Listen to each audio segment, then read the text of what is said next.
사람은 남을 의식하고 사는 존재입니다. 그래서 다른 사람들과 함께 있을 때 그리고 혼자 있을 때 조금 다릅니다.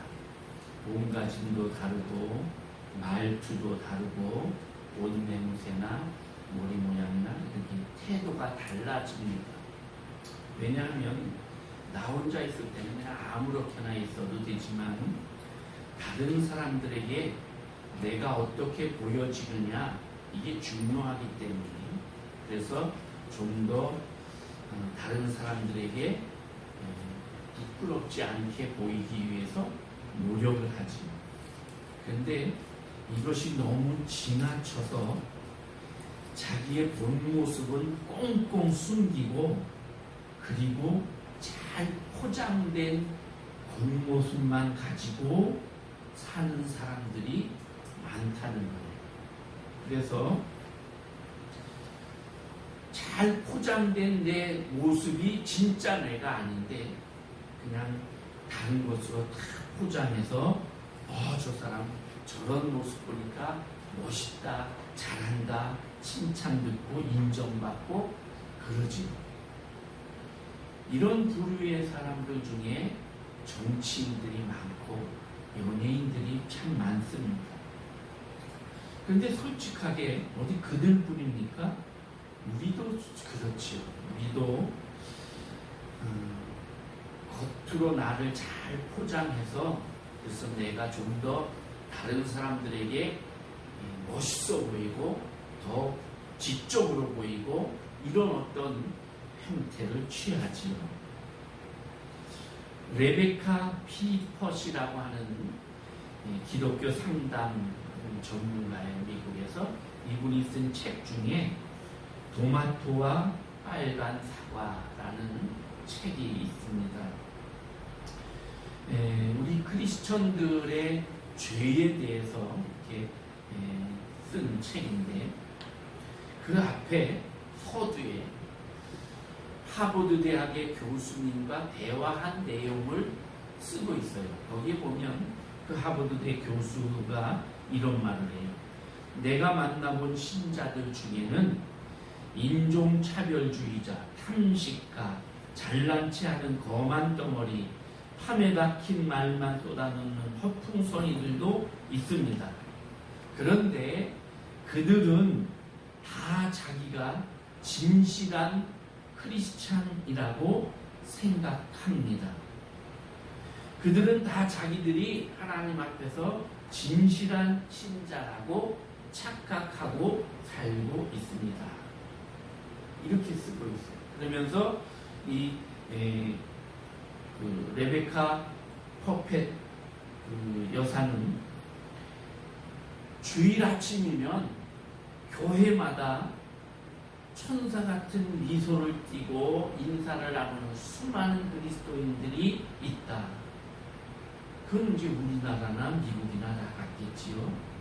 그들은 다 자기들이 천사처럼 포장을 하고 있지만 사실 그들 중에는 죄인의 모습을 아직 하나님 앞에 다 토해놓지 못하고 그리고 껍데기만 사과처럼 빨간색을 띤 사람들이 대부분이다. 이렇게 쓰고 있어요. 토마토는 진실한 그리스도인, 빨간 사과는 가식적인 그리스도인을 이 책에서는 말하고 있어요. 토마토는 잘라보면 겉에도 빨갛지만 속도 빨개요. 그런데 사과는 겉은 빨간색인데 잘라보면 속은 하얘요. 속과 겉이 다르다는 거예요. 단 그 얇은 껍질 하나 한 장 차이로. 그처럼 우리 그리스도인들이 속은 하나님의 사람이 되지 못했으면서 껍데기만 그리스도인으로 포장을 하고 그렇게 빨간색으로 살고 있다라는 거지요. 그것을 지적하면서 이 책은 그런 것으로부터 우리가 탈피해서 우리 속까지 그리스도의 보혈로 빨갛게 그렇게 물들어야 이런 말을 하고 있습니다. 이 책을 보면서 정말 그리스도인, 기독교인, 특히 목사인 저도 그런 부분들이 너무 많이 있지 않나 이렇게 스스로를 돌아보게 됩니다. 우리 스스로를 억제하면서 내가 어떻게든지 하나님 뜻대로 살려고 노력을 하지만 그러나 다 흠이 있는 자들이죠. 근데 이 흠의 문제가 아니라 실수하고 때때로 잘못을 저지르고 이 흠의 문제가 아니라 내 속에 근본적으로 주님을 닮지 못한 그런 부분들이 있지 않나 이렇게 생각하면서 오늘 이 말씀, 오늘 주신 말씀 하나님 앞에서 이게 우리의 삶의 모습이 되어야 되지 않을까 이런 생각을 해봤어요. 사람들이 나를 어떻게 볼까? 이거 매우 중요해요. 근데 이거보다 더 중요한 것은 하나님이 나를 어떻게 볼까? 이게 더 중요해요. 하나님 앞에서 내 모습이 어떤가? 이게 더 중요하다. 하나님 앞에서 이게 바로 라틴어로 코람 데오 이렇게 단어로 쓰고 있습니다. 코람 데오. 이 코람은 앞에서 이런 뜻이고 데오는 데우스, 신, 하나님. 그래서 하나님 앞에서 신전의식 이런 의미예요. 하나님 앞에서 하나님의 권위 안에서 하나님의 영광을 위해 살아가는 그런 우리 신앙의 모습. 그런데 이 하나님 앞에서라는 이 단어 속에는 하나님이 여기 계신다 하는 하나님의 임재가 같이 들어있는 거예요. 내가 하나님 앞에서 나는 그 의식을 가지고 산다는 것은 즉 하나님의 임재 속에 살고 있다라는 뜻이에요. 성경을 읽어보면 많은 우리 믿음의 조상들이 그런 의식으로 살았어요. 하나님 앞에서. 요셉은 노예로 끌려갔는데 보디발의 아내가 자기를 유혹할 때 단호하게 거절하면서 그러면서 이렇게 말해요. 내가 어찌 이 큰 악을 저질러서 하나님 앞에서 이 큰 악을 행하니까 하나님 앞에서 다른 사람 아무도 안 보니까 이 보디발의 아내는 아무도 보지 않는다. 그런 은밀한 곳에 끌고 가서 죄를 지을 것을 요구했지만 하나님 앞에서 나는 이렇게 요셉은 그런 마음으로 살았던 거예요. 사무엘 선지자가 사무엘서 12장에 보면 사무엘상에 마지막으로 백성들 앞에 고별 설교를 합니다. 고별 인사를 하는데 거기서 이렇게 말해요. 내가 여기 있다. 내가 여기 있는데 여기 하나님 앞에 서 있고 저 기름 부음 받은 자들 앞에 내가 서 있다. 내가 제사장으로 사사로 일하는 동안에 누구의 것을 빼앗았거나 속였거나 압제했거나 뇌물을 받았거나 이런 것이 있다면 내게 얘기해다오. 나는 하나님 앞에서 진실하게 살려고 노력했다. 이렇게 말하고 있어요. 다윗 왕도 시편의 여러 부분에 살펴보면 나는 하나님 앞에서 살고 있다는 것을 고백하고 있습니다. 신약 성경에도 우리 예수님은 항상 하나님 앞에서 이 코람 데오의 삶을 살았죠. 사도행전 10장에 가보면 가이사랴 지역에 이달리아 부대의 백부장, 이달리아대 부대의 백부장이라는 건 뭐냐면 다른 백부장들은 거기에 이스라엘 백성도 섞여 있고 다른 잡 군인들이 여러 민족의 군인들이 섞여 있는데 이달리아대 부대의 백부장은 로마 군인만으로 편성된 부대의 백부장이에요. 그 백부장 고넬료가 믿음이 진실했어요. 그래서 요빠라고 하는 도시에 머물고 있는 베드로를 초청합니다. 성령의 음성을 듣고 베드로를 초청해서 베드로를 모시고 오는데 온 가족과 친척과 가까운 친구들을 다 불러 자기 집에 모아놓고 베드로를 맞이. 베드로가 오니까 넙죽 절을 하니까 베드로가 나도 사람이니까 그렇게 절하지 마시오. 그래갖고 베드로를 앉혀놓고 이러이러해서 제가 하나님의 음성을 듣고 당신이 요빠에 계시다는 말을 듣고 초청했습니다. 이런 말을 하면서 이렇게 말합니다. 오셨으니 잘하셨습니다 하면서 이제 우리는 주님께서 당신에게 명하신 모든 것을 듣고자 하여 다 하나님 앞에 있나이다. 이 고넬료의 고백은 내가 하나님 앞에 여기 내 친족, 가족, 친구들과 함께 하나님 앞에서 하나님의 말씀을 들으려고 여기 모였습니다. 오늘 우리 예배하는 자의 자세. 바울도 여러 곳에 다니면서 복음을 전하지요. 그러면서 이렇게 말씀을 전했다고 고백해요. 고린도후서 2장 17절에 보면 우리는 수많은 사람들처럼 하나님의 말씀을 혼잡하게 하지 아니하고 곧 순전함으로 하나님께 받은 그것을 하나님 앞에서와 예수 그리스도 안에서 선포하노라. 하나님 말씀을 하나님 앞에서 그리스도 안에서 선포한다. 많은 사람들이 하나님 말씀을 막 혼잡하게 헷갈리게 막 복잡하게 얘기하는데 우리는 그렇게 하지 않았다. 자, 이제 오늘 본문으로 돌아가 봐요. 오늘 본문 민수기 32장 20절 여기 본문 속에 20절부터 27절 속에 하나님 앞에서 라는 단어가 6번이나 등장을 해요. 아직 모세가 살아있을 때예요. 이제 모세가 가나안으로 들어가기 직전에 죽잖아요. 그런데 죽기 전에 모세가 이스라엘 백성이 40년 동안 광야에서 생활을 마무리하고 그런 때에 지금 요단 동쪽에 왔어요. 이 요단 동쪽 지금의 요르단 땅입니다. 거기서 요단강을 딱 건너가면 하나님이 약속한 이 젖과 꿀이 흐르는 가나안 땅이에요. 이 요단 동쪽 땅에 딱 왔는데 이제 강만 건너면 되거든요.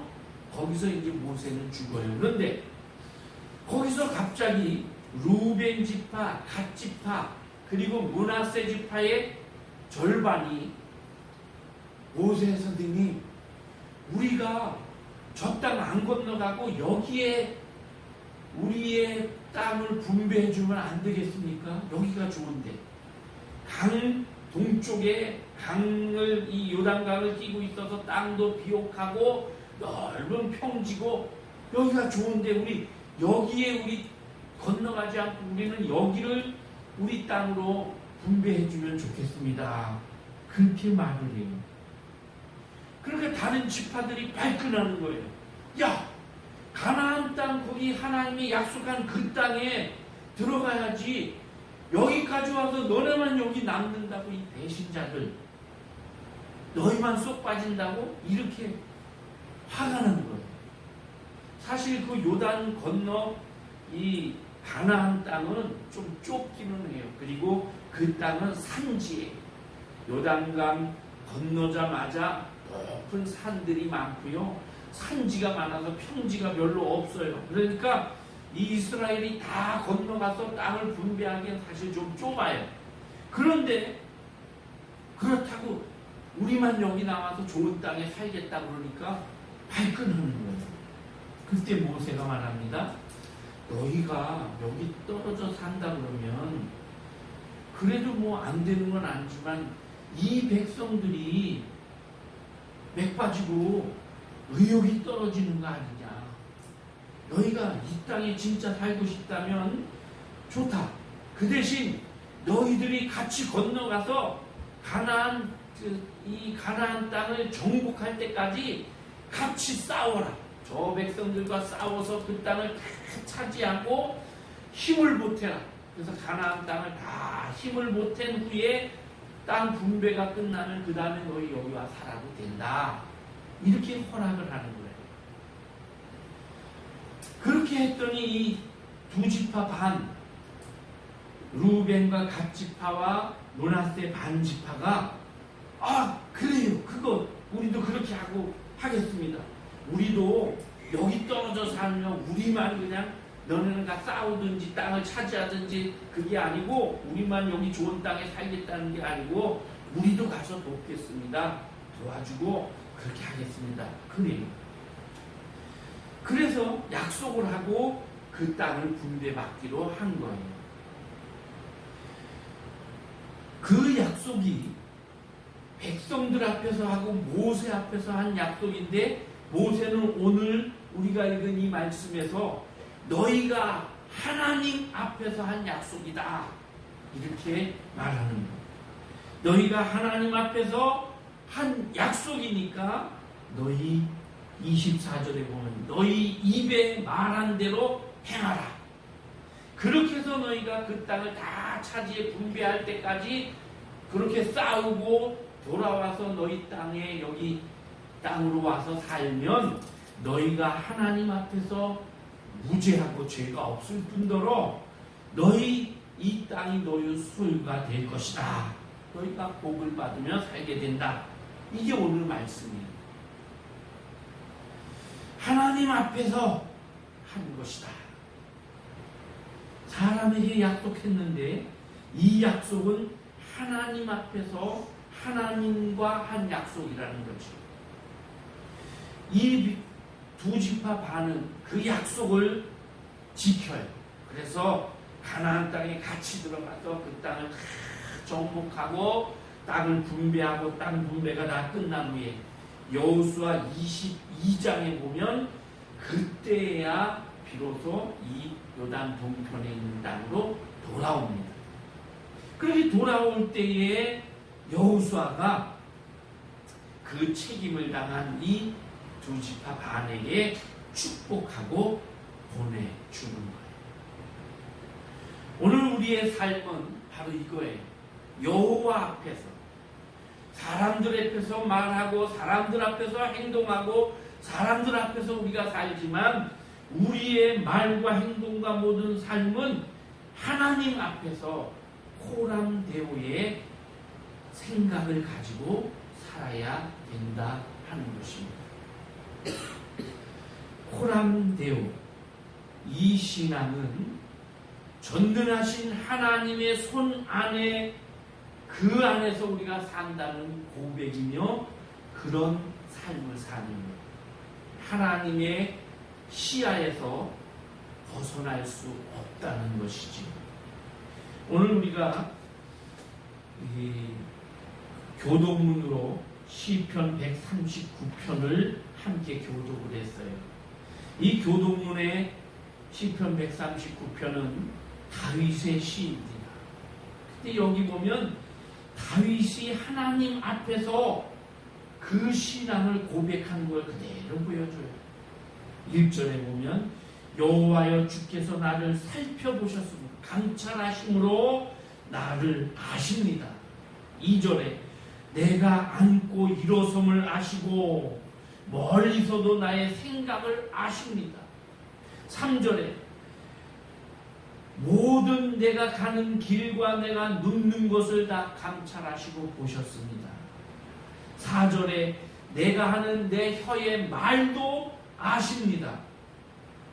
내 행위도 아십니다. 또 5절에 내가 나의 앞뒤를 둘러싸시고 주님께서 나를 지키시면서 나를 둘러싸고 계십니다. 그러면서 7절에 가서 내가 주의 영을 떠나 어디로 갈 수 있고 어디로 피할 수 있겠습니까? 8절 하늘에 올라가도 거기 계시고 스올 음부에 내 자리를 펴도 주님은 거기 계시고, 내가 새벽 일찍에 바다 끝에 도망을 가도 주님은 거기 계시고, 주의 손이 나를 인도해 주시고 이끌어 주십니다. 나는 하나님 앞에서 떠날 수가 없는 하나님 앞에, 하나님 손바닥 안에 있는 존재입니다. 이걸 고백하는 거예요. 그래서 다윗은 이 시편 139편을 기도로 끝냅니다. 하나님이여 나를 살피사 내 마음을 아시고 나를 시험하사 내 뜻을 살펴주옵소서. 내 마음과 내 뜻, 이것이 하나님 앞에서 부끄러운 것이 되지 않게 해주십시오.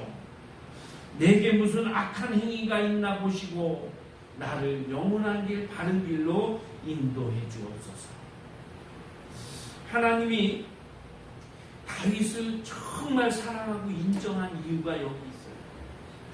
하나님 앞에서 늘 자신을 그렇게 하나님 앞에서 하나님의 임재를 생각하며 살았다는 것이지. 오늘 여러분, 우리도 하나님 앞에 예배하기 위해서 이 시간에 나왔어요. 기도하고 찬송하고 말씀을 들어요.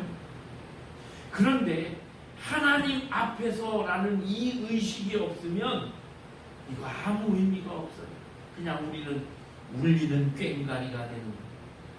그냥 소리치고 우리 기분에 취해서 저 무슨 놀러 가서 노는 거하고 아무 똑같은 거예요. 하나님 앞에서 우리 있는 거예요. 이 말은 하나님이 여기 계시다는 주의 임재를 우리가 고백하고 경험하는 거예요. 우리가 하나님 앞에 나오는, 예배 나오는 이유가 무엇입니까? 하나님을 만나기 위해서, 하나님 앞에서 하나님을 만나고 경험하기 위해서요. 그래서 하나님이 여기 계시다, 우리 중에 계시다, 우리의 모든 것을 보고 계신다, 이걸 고백하는 거예요. 이것을 인정하면서 하나님께 찬송하고 기도하고 말씀을 듣는 것이지. 두 번째로, 하나님 앞에서, 이거는 거룩한 책임감을 가져야 한다는 것입니다.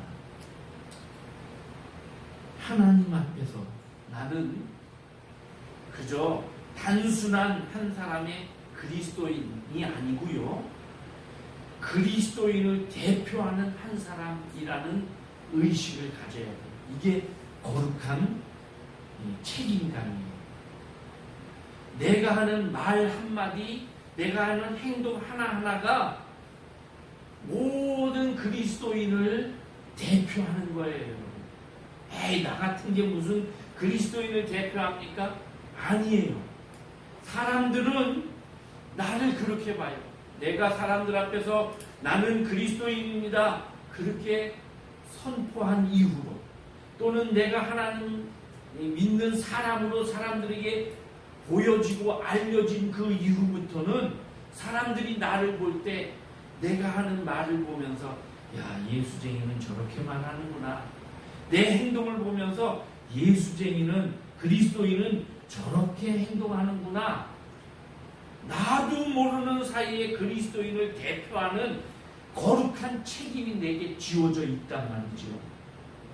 우리는 이걸 의식하며 살아야 돼요. 우리가 외국에 나가면요, 내가 원하든 안 원하든 이런 책임감이 우리에게 따라와요. 지워졌어요. 나는 외국에 나가 한 사람의 여행객으로 이렇게 왔다 갔다 하고 맛있는 것도 사 먹고 구경도 하고 그러는데, 그 나라 사람들은 우리를 볼 때 대한민국을 대표하는 한국 사람으로 보는 거예요. 우리도 마찬가지죠. 이런 뭐 좀 그런 게 많이 없어졌지만, 미국 사람이 또는 영국 사람이, 어디 이탈리아 사람이 우리 주변에 와서 살거나 여행을 하면 그 사람을 보면서 우리는 저 사람은 이탈리아 사람이야 라고 보는 거예요. 그래서 그 사람이 어떤 행동을 하면, 아, 이탈리아 사람은 그래, 이런 의식이 들어오죠. 이탈리아 사람은 이렇게 말하고 이렇게 행동하더라, 그렇게 생각하게 되는 거예요. 마찬가지로 우리가 외국에 여행 나가면 사람들은 내 행동을 보면서 그 나라 사람들은 야, 한국 사람은 그래, 한국 사람은 이렇게 말해, 이런 책임감이 주어지는 거예요. 마찬가지로 우리가 그리스도인으로서 살아가는 것은 거룩한 책임감을 지는 거예요. 그래서 예수님을 믿는 사람으로서 내 말 한마디, 행동 하나를 우리는 조심해야 되는 것입니다. 예수님께서 선한 사마리아인 비유를 말씀하셨어요. 누가복음 17장에서 한 사람이 예루살렘에서 여리고로 내려가다가 강도를 만납니다. 다 빼앗기고 몸에 상처를 상해서 죽게 됐어요. 쓰러져서 신음소리를 내면서 무슨 인기척만 나면 살려주세요, 살려주세요 했겠죠. 근데 마침 제사장이 지나갑니다. 아무도 본 사람 없어요. 제사장 한 사람이 지나가요. 다른 사람 지나갔다면 그 사람들도 도와줬겠죠. 그런데 제사장이 혼자 지나갔어요. 그러다가 그 사람을 봤어요. 제사장이 야, 여기 강도가 있구나, 큰일 나겠다 하고 도망가 버렸대요. 레위인이 지나갑니다. 이 레위인은 성전에서 봉사하는 사람이에요. 오늘로 치면 교회 재직이나 뭐 이럴 수도 있어요. 지나가다가 아무도 못 봤어요. 레위인 한 사람만 본 거예요. 한 사람, 그 사람만 있었던 거예요. 역시 도망쳤어요. 사마리아인, 이 사람이 지나가요. 사마리아인은 유대인들이 아유 저 개 같은 사람들이라고 인정해 주지 않는 사람이에요. 같은 유대인인데도 과거에 포로로 끌려가고 이랬을 때 유대인들은 포로로 끌려가서도 믿음을 지키며 이렇게 살았는데 사마리아인들, 남아있던 사마리아 지역에 이방인들이 들어오니까 이방인들하고 같이 결혼하고 사업하고 이러다 보니까 유대인의 이 하나님의 백성의 혈통을 잃어버리고 잡족이 되어버렸다는 거예요. 그래서 유대인들은 포로 이후 돌아와가지고 에이, 사마리아 사람들은 우리하고 달라, 이렇게 인정을 안 해줘서 그 사마리아인이 지나가다가 이 강도 만난 사람을 봐요. 역시 아무도 없어요.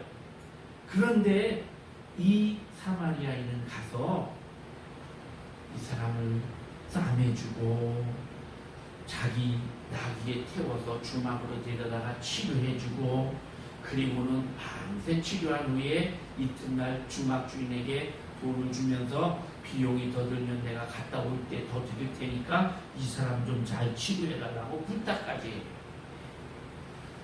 예수님이 이 얘기를 하셨습니다. 아무도 보는 사람 없었는데 예수님이 말씀하신 것은 하나님의 관점으로 본 거예요. 하나님은 다 보고 계셨어요. 제사장이 지나가는 거, 레위인이 지나가는 거, 사마리아인이 지나가는 거 다 보고 계셨고, 그런데 사마리아인만은 하나님이 여기 보고 계시구나 하는 의식을 갖고, 그리고 사람들이 나를 욕하든 인정하든 그거 상관없이 이 사람을 치료해 주었다는 거예요. 하나님 앞에서 정말 하나님을 전하고 하나님의 뜻대로 살려고 애쓰는 이 제사장이나 레위인은 오히려 하나님이 보고 계실 거라는 생각을 하지 못하고 자기 생각만 하고 도망을 갔는데, 사마리아인은 하나님을 생각하고 그렇게 했다는 거죠. 구약 성경의 창세기에 보면 최초의 살인자 가인이 있습니다. 하나님 앞에 동생하고 같이 예배를 드렸어요. 제사를 잘 드렸어요. 그런데 하나님이 가인의 제사는 받지 않으시고 아벨 동생의 제사만 받으셨어요.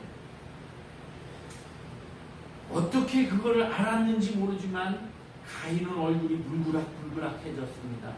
왜 내 제사는 안 받으셔 하나님? 동생 제사만 받으셔. 재물의 문제가 아니에요. 성경을 잘 읽어보면. 어쨌든 얼굴이 불그락불그락 하니까 하나님이 가인에게 말합니다. 네가 왜 얼굴이 불그락불그락 하느냐? 너는 죄를 다스릴지니라. 죄가 내 문 앞에 너 엎드려 있느니라.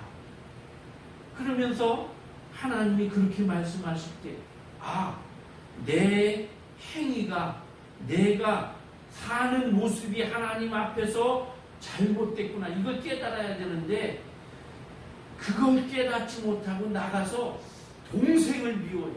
그래서 어느 날 들에서 동생을 만나 동생을 죽입니다. 하나님 앞에 예배 잘 드렸잖아요.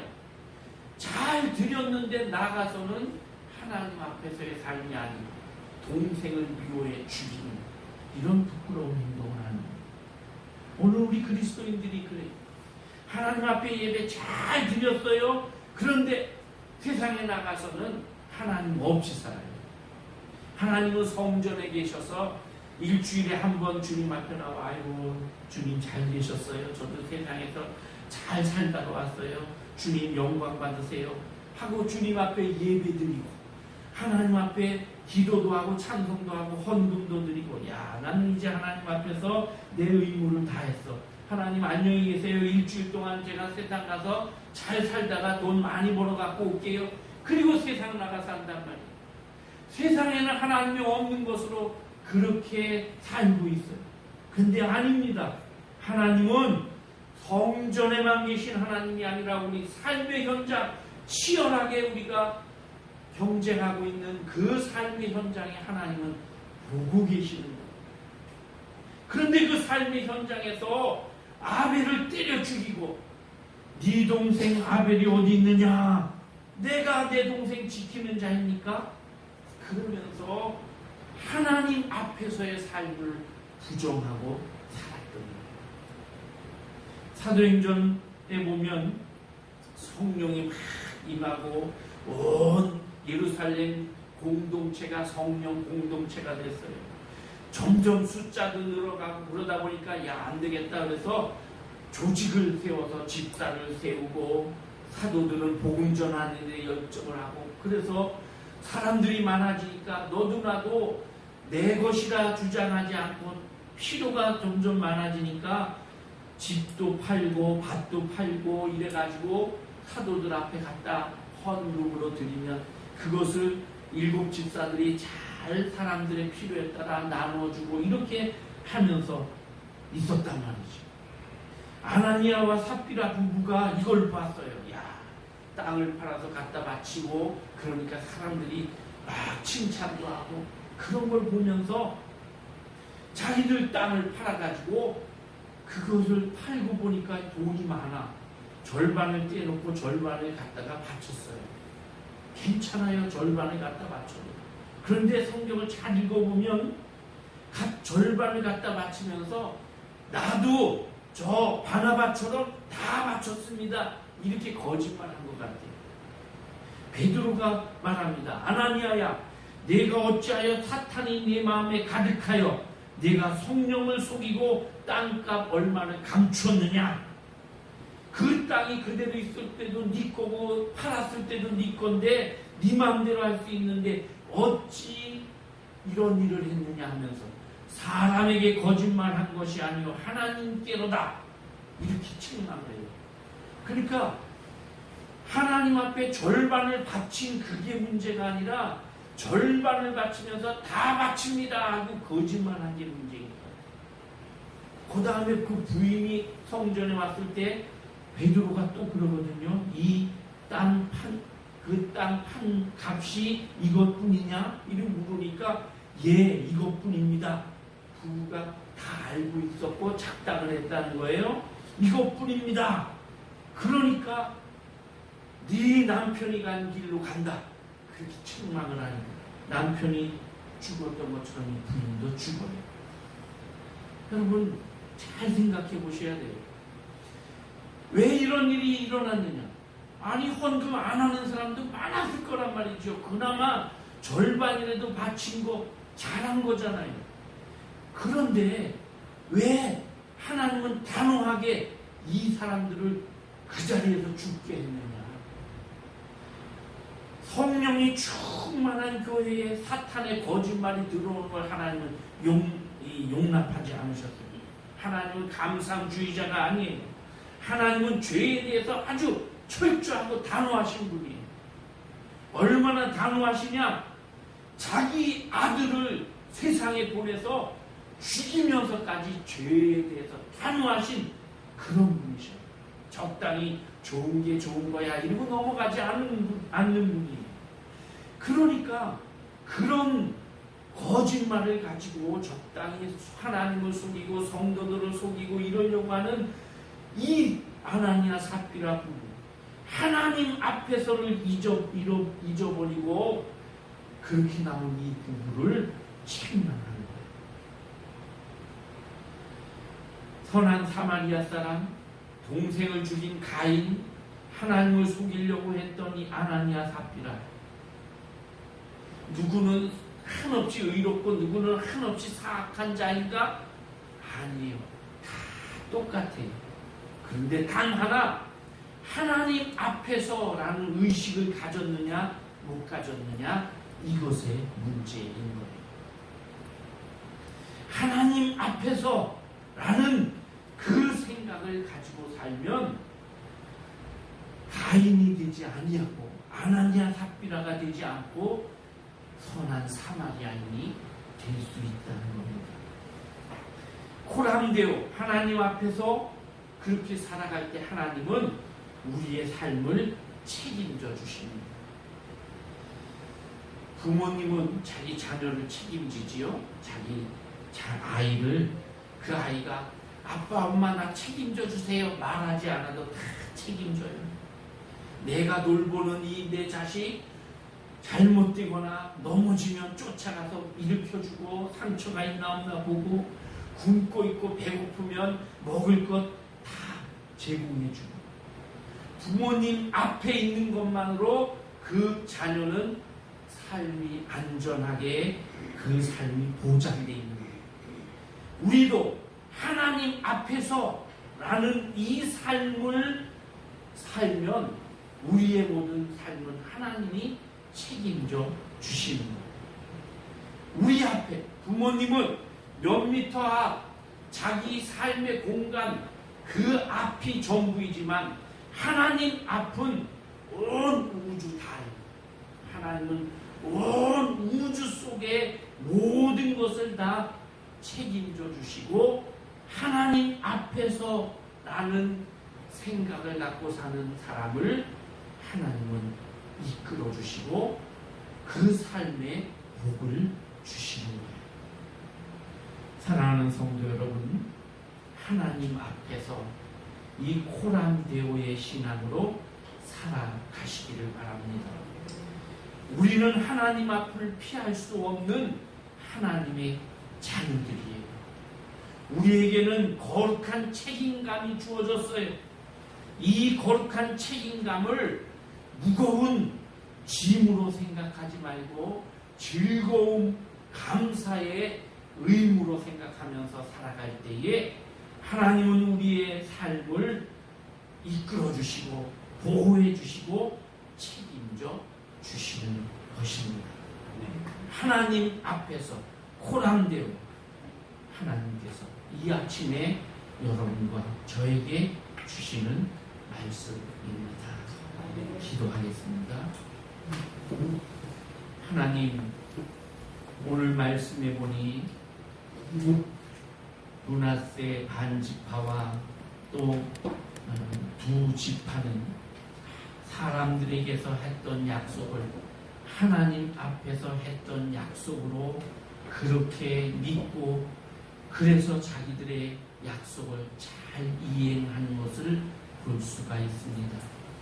오늘 우리도 이 아침에 하나님이 주신 말씀대로 하나님 앞에서 코람데오의 삶을 살기를 원합니다. 하나님의 눈과 하나님의 손을 벗어날 수 없는 하나님 앞에서의 인생인 것을 고백하면서 우리에게 주어진 거룩한 책임감을 잘 지고 끝까지 하나님의 자녀로서의 아름다운 삶을 사는 저희들이 되게 해 주옵소서. 그래서 하나님 앞에서 우리가 하나님의 도우심과 하나님의 인도하심 속에 더 복 있는 인생을 사는 우리 모두가 되게 하여 주옵소서. 예수님의 이름으로 기도하옵나이다. 아멘.